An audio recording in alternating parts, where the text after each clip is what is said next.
am Dr. Connie Casebolt-Carver, and thank you for joining me for this informational seminar that I will be teaching you more about your hormones. But first, a little bit about me. I'm board certified in family medicine and have been for 35 years, and I specialize in therapies that help people to live longer and healthier. I'm a graduate of Loma Linda University School of Medicine, one of the top-ranked schools of medicine in the country. I was chief resident in my third year in my family practice residency in Orlando.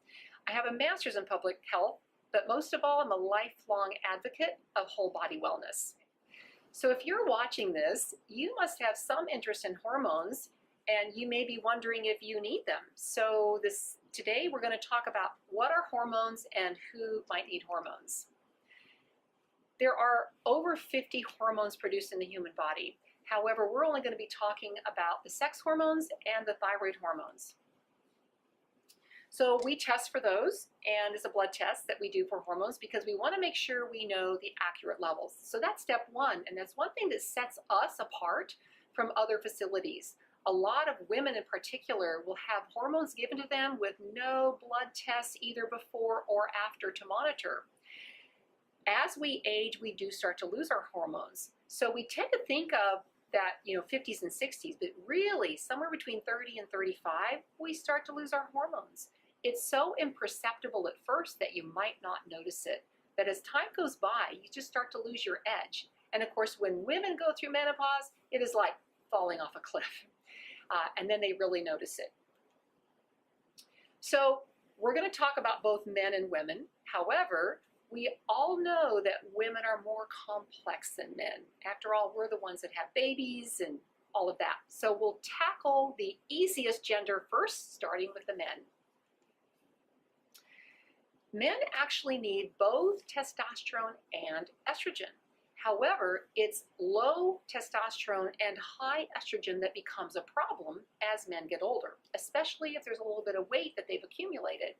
In fact, the average 60-year-old man has more estrogen than his wife, and that balance is not good for the prostate or for anything else.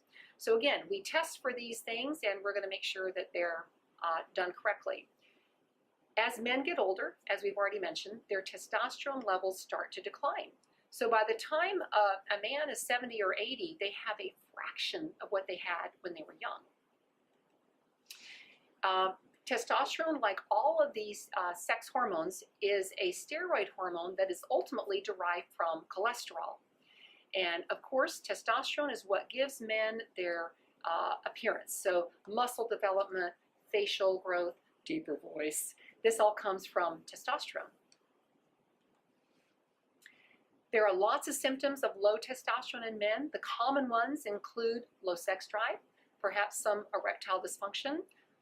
But what you might not know is that moodiness, depression, brain fog, these can indicate low testosterone.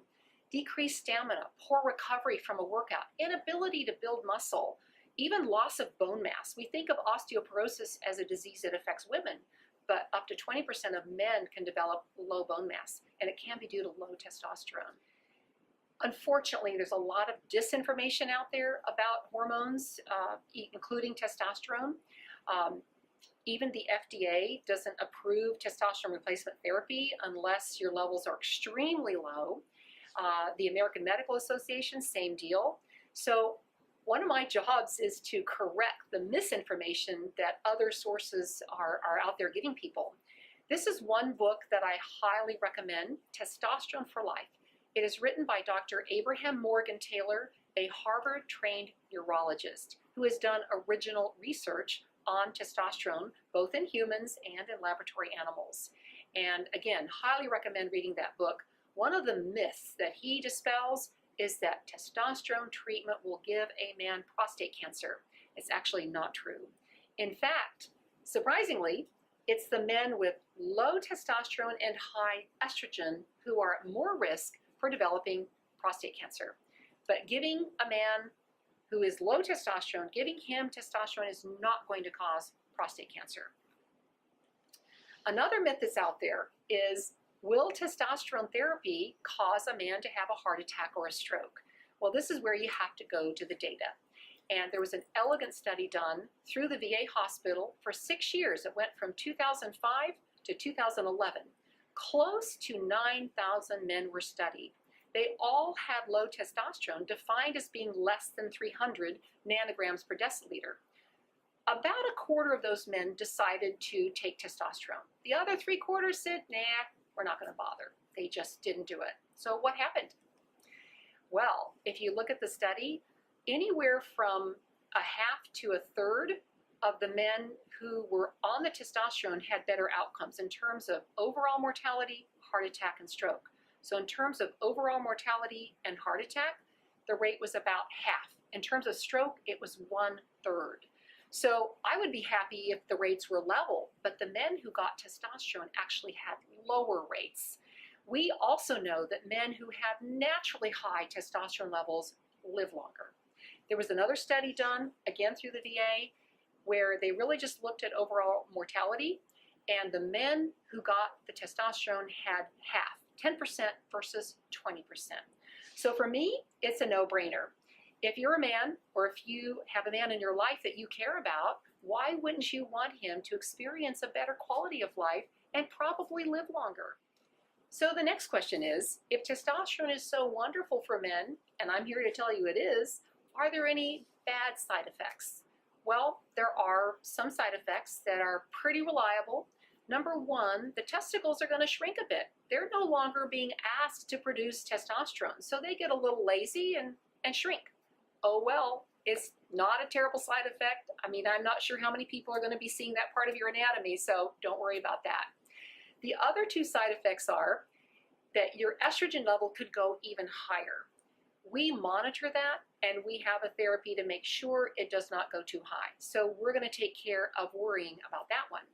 The other side effect is that your hemoglobin could go up. Testosterone is what we call an anabolic steroid. And as such, it has a growth-like effect on the bone marrow, which is where your red blood cells are produced. So your bone marrow might ramp up production and make the hemoglobin go up. Not to worry again, we monitor that. If the hemoglobin goes up too high, we are going to ask you to donate blood. So again, it's something very easy for us to take care of. So how can we give testosterone? Unfortunately, you can't take a pill. I wish it were that simple, but you can't take a pill. It would damage the liver. So no reputable doctor will give oral testosterone.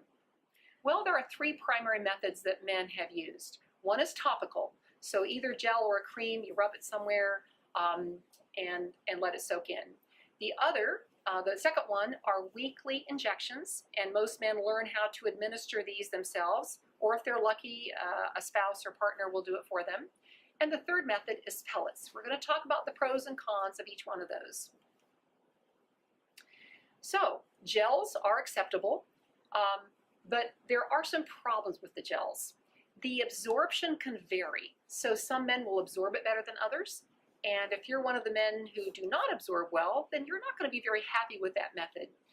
The other thing is, it has a characteristic odor. So you might be walking by someone and wonder to yourself, I wonder if he's doing testosterone gel.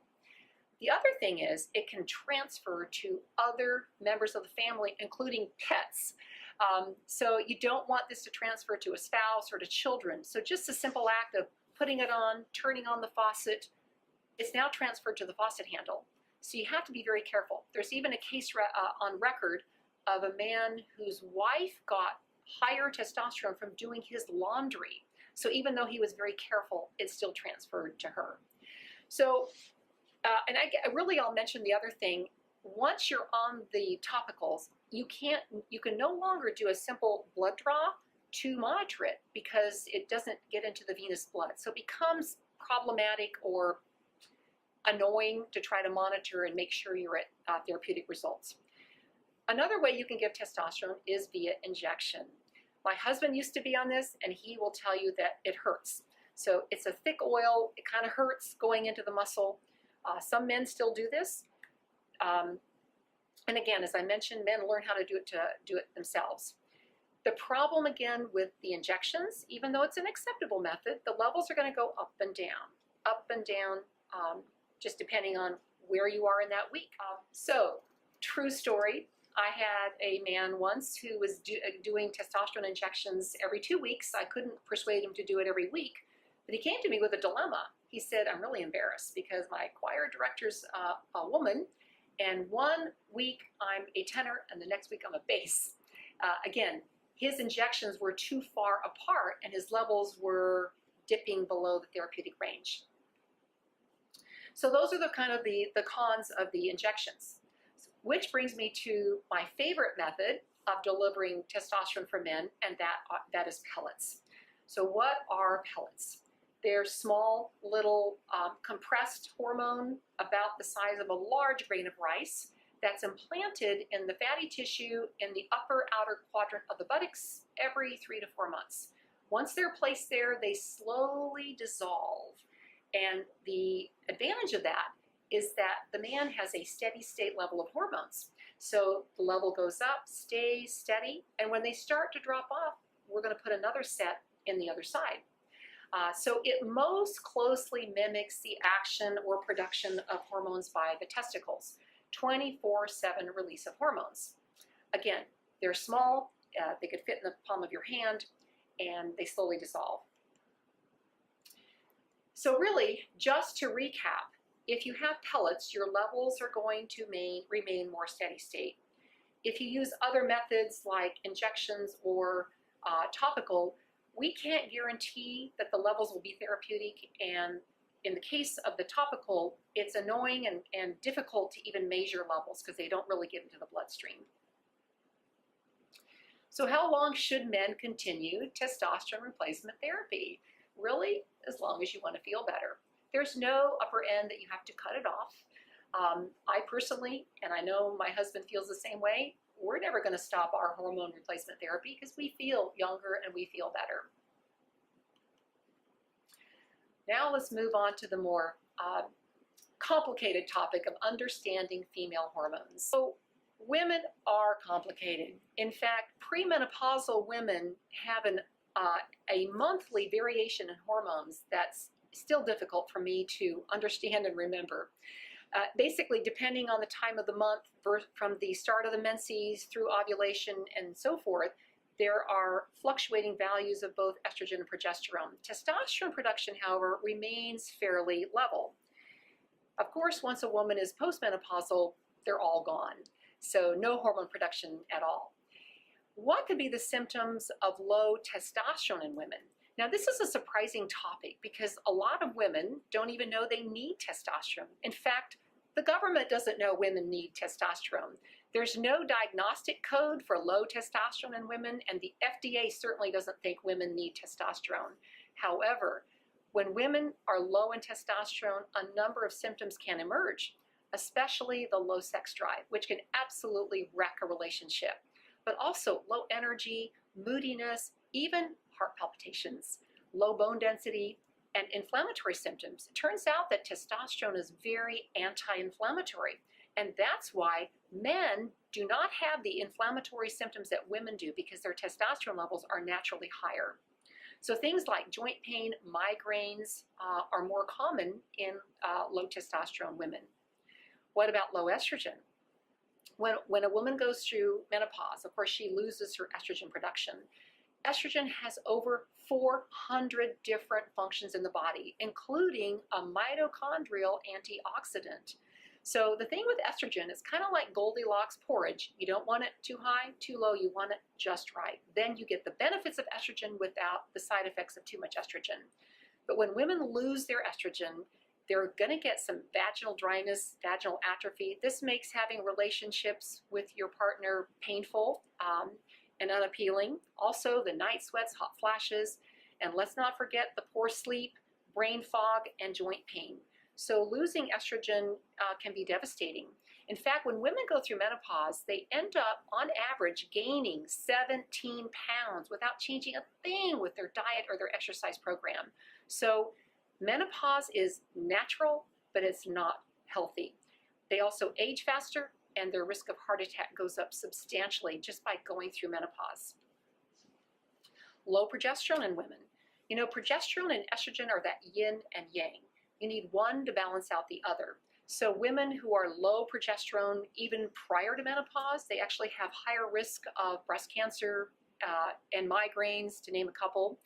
But low progesterone can cause moodiness, poor sleep, anxiety, headaches, and low bone density. So when you think of them collectively, there's a lot of symptoms that women are going to experience if they don't maintain balanced hormones. There's a lot of symptom overlap too. So all three hormones, if you lack all three of them or any of them, can affect mood, bone density, energy, and sleep. Let's talk a little bit about bone density, because as we age, that's one thing we don't want to impair. We want our bones to stay strong and healthy so we don't lose height. I'm sure most of us have seen older folks, especially women, that are all hunched over. You know, they have to look up like this. They've lost bone density in their spine, and it's caused a permanent curvature of their spine. And the number one cause of osteoporosis is losing your hormones. And this is where I get really passionate, because this was my problem. I've had a low bone density for years, and I found out in my late 30s that I had a low bone density. I have been supplying myself with hormones for 7 years now, and my bone density today is stronger and better than it was 25 years ago. So how do we replace hormones for women? The number one caveat is we want to use natural, which means bioidentical. We don't want to use synthetic. So I like for people to see this slide because it's so illustrative of the difference between natural and synthetic. Even a fifth grader could look at this and say, yes, they don't look alike. So on the left is natural progesterone, and it's obviously not equal to the two synthetic progestins which you see up there, one of which is Provera. And in point of fact, synthetic medications are developed in order that they can be patented. You cannot patent a natural hormone or a natural substance found in plants. You cannot patent it. So this is why these synthetics were even devised, because you can patent them and make money off of them and have an exclusive right to them while you're under patent protection.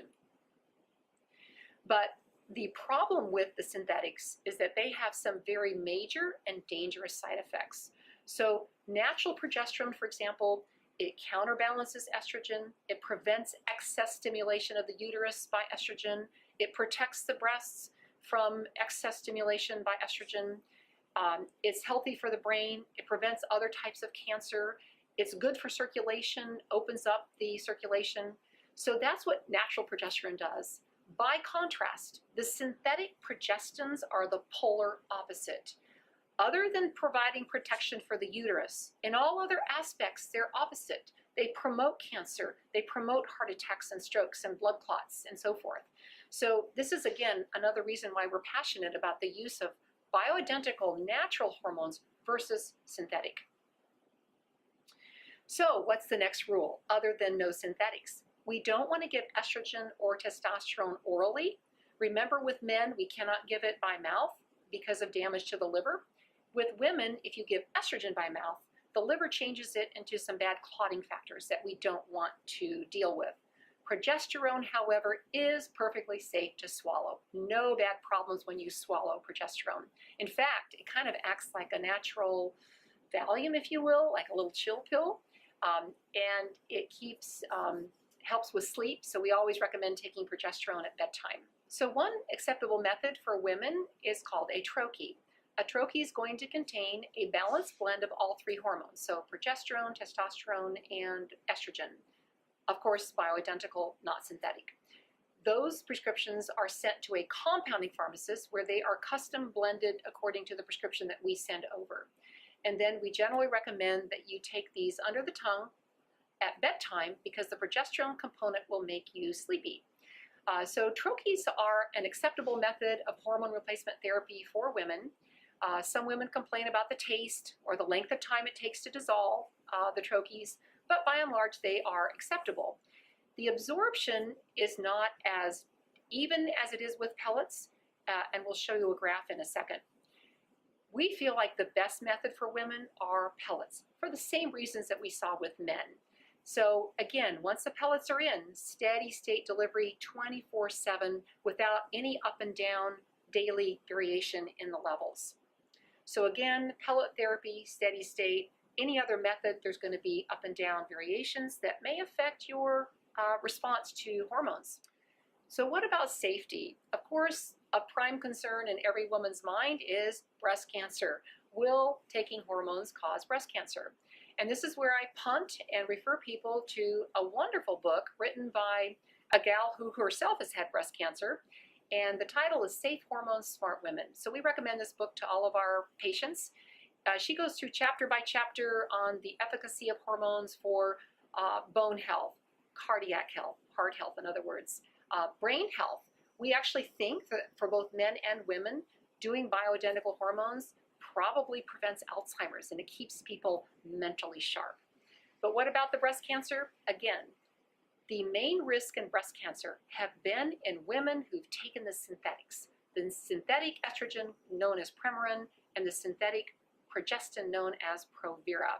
So without going into a great deal of detail, there was a long study that ended in 2002 that did show increased risk, but it was women who were taking the synthetics. There's never been a study showing an increased risk in women who take natural bioidentical hormones done correctly the way we do them here. In fact, because testosterone and progesterone are both very highly protective against breast cancer, women who do our program probably have a lower risk of breast cancer than if they did nothing. So that was one of the things that persuaded me that was perfectly safe for me to go ahead and do hormone replacement therapy. Speaking about Premarin, I've got to let you in on a little secret. Do you know where that source comes from? The name is pregnant mare's urine, Premarin. So if you catch my drift, you are taking in a product of excrement from another animal. Keep in mind that Premarin has over 50 types of estrogen that are foreign to the human body. So unless you want to whinny or neigh, I don't recommend you taking Premarin, not bioidentical to the human body.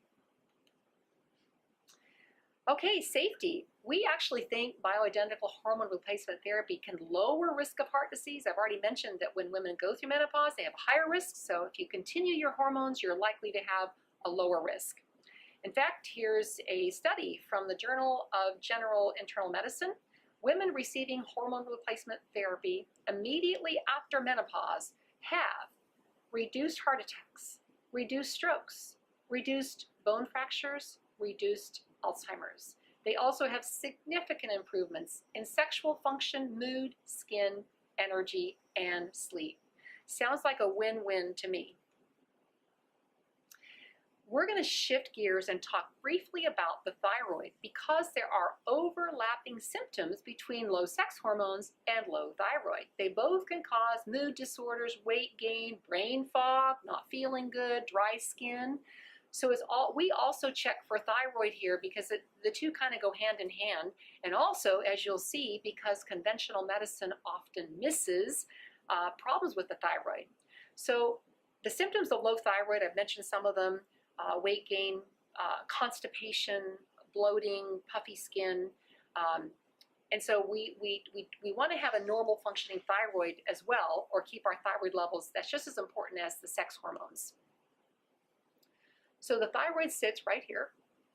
And from that perch, it kind of surveys the rest of the body like the queen on the throne, and it controls a great deal to do with your body. It's basically the thermostat that regulates how fast you burn energy.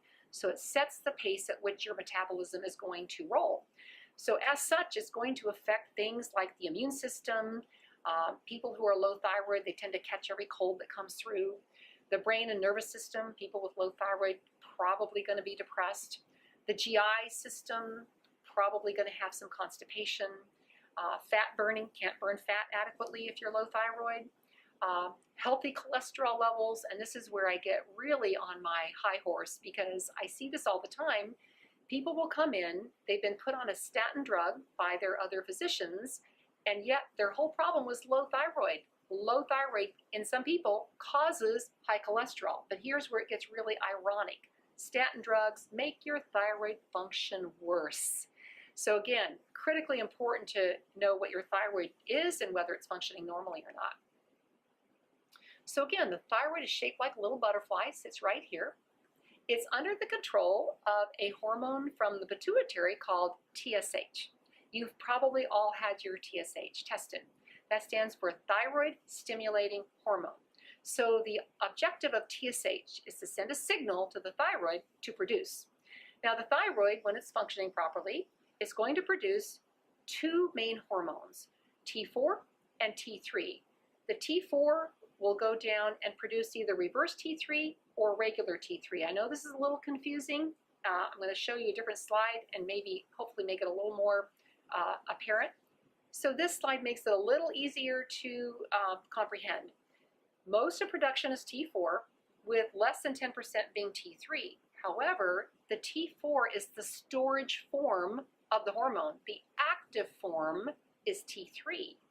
So what's supposed to happen is that T4 that's being produced by the thyroid travels down to the liver, to the gut, other areas of the body, and the body will turn it into T3 as it needs to. However, if there's something messing up that system, things like low vitamin D, low minerals like selenium, zinc, or if you have a lot of stress, that system can go haywire.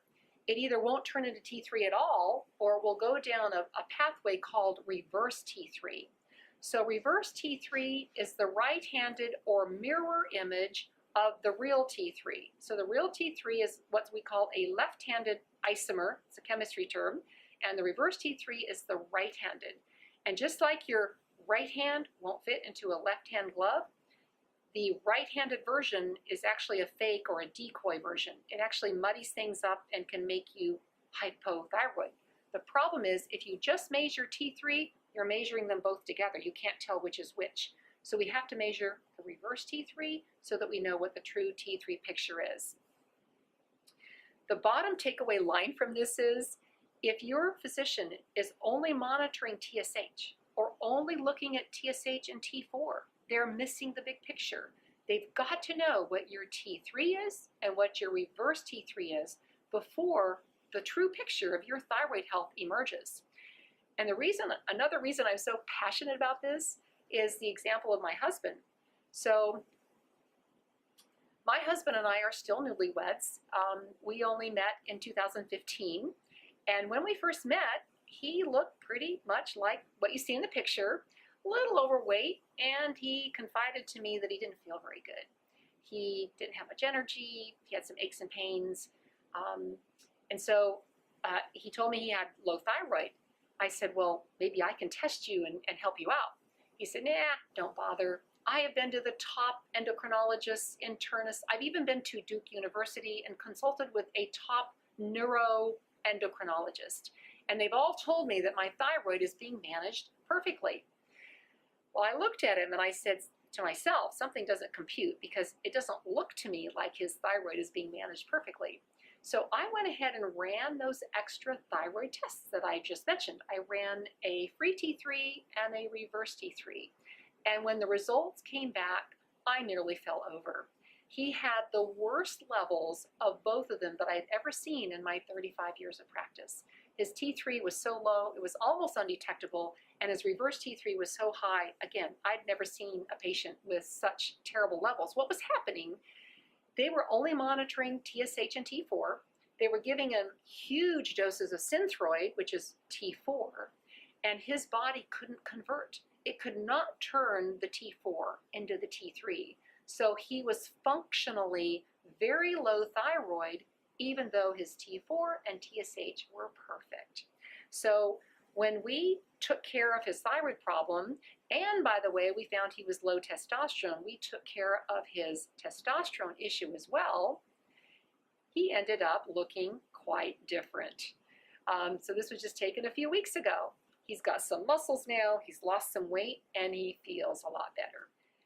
So to kind of wrap things up, when people are pondering, I'm getting older, if you're a woman, you know if you've gone through menopause or not. Or if you're a man, I'm starting to feel those aches and pains and brain fog. Should I do hormone replacement therapy I think the real question to ask is, how safe is it for you to not do hormone replacement therapy? From what I can tell, all the indicators point in the direction of replacing those hormones to get a better quality of life. And by the way, we strongly recommend that if you're part of a couple that you do this together. You don't want to have one member feeling all rejuvenated and youthful and have the other one still down in the dumps from low hormones. So we believe that bioidentical hormone replacement therapy is probably the most cost-effective therapy to maintain a youthful outlook on life, the most youthful body composition, and also the most youthful passion for a romantic partner. So, is hormone replacement therapy for you? Well, think about it. Are you getting any younger? Are your gonads, your ovaries, your testicles, are they going to start working again miraculously? Probably not. So if you want that energy, that zest for living, that passion for your partner, if you want to feel better and have clear thinking, lower aches and pains, you're going to want to check this out. And we make it so easy for you. We offer free, that's free, $300 value hormone testing, so it takes the guesswork out of the equation. You just need to call, make that appointment, you'll fill out some paperwork, and we'll contact you with the results. So don't waste any more time. Come on in and let's make it happen.